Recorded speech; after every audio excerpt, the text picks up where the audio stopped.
we're going to work on a stock dividend. Here we have Worthy Company's balance sheet at the beginning of January. In January, they declared a 10% dividend on the 15th and distributed that on the 30th of January. So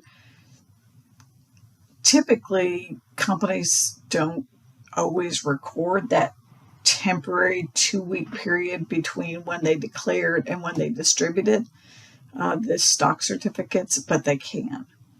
Certainly with a cash dividend, when you distribute it, you have to set up the payable. And then when you pay a cash dividend, the payable goes down and cash goes down. So anyway, but this is not a cash dividend, this is a stock dividend. So they're wanting you to do the same thing as you would do when you declare a cash dividend, and that is set up the obligation. And then a few weeks later, when you pay off what you owe because you declared it, and once you declare, you owe it, either the pieces of paper as in stock dividend or the cash as in cash dividend. When you finally either distribute or pay it, you remove that obligation because you've met the obligation. So let's see how it would work here. So here we have 40,000 shares issued and outstanding, and they declared a 10% stock dividend. So that 10% stock dividend would be 10% of the 40,000. So that would be 4,000 additional shares will be distributed at a later time. But on January 15th, they owe those 4,000 shares to the shareholders. So you would set that up in common stock distributable at par, and anything above par is going to go into the additional paid-in capital. We see here par is 10. So it's a small stock dividend. 10% is small. Anything below 25% is small. And so the monetary value of that will be recorded at the selling price or the market price at the time of the declaration. So here that's $30. So we would take for each of the 10,000 shares, 4,000 new shares are going to be distributed. Par would go into the stock dividend distributable. And then what is above par, so 4,000 times the amount above par. So the total value was the $30. 10 of that's par, so 20 of it, the rest of it is above par.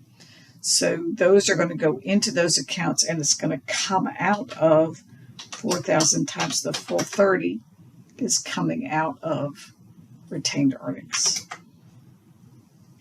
So notice that the total stock equity didn't change, right? You're just rearranging furniture within the equity section. You're taking something out of one equity account and putting it in to other equity accounts. So total shareholders' equity did not change, but the accounts within equity certainly did.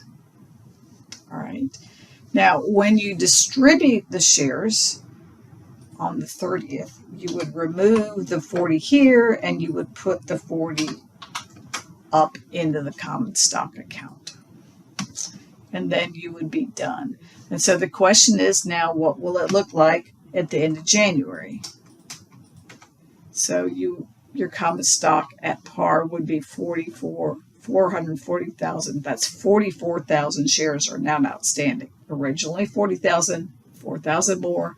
Now you're at 44,000 shares, and you know that the common stock account must have par times shares issued. You know this has to be 44,000 shares times par. It's not allowed to be anything else. Anything above par goes down into this additional paid-in capital. Notice our total equity did not change. We rearranged by removing amounts from retained earnings and putting it into contributed capital. The finance folks call that capitalizing earnings, putting earnings up in contributed capital. Let me know if you have any questions.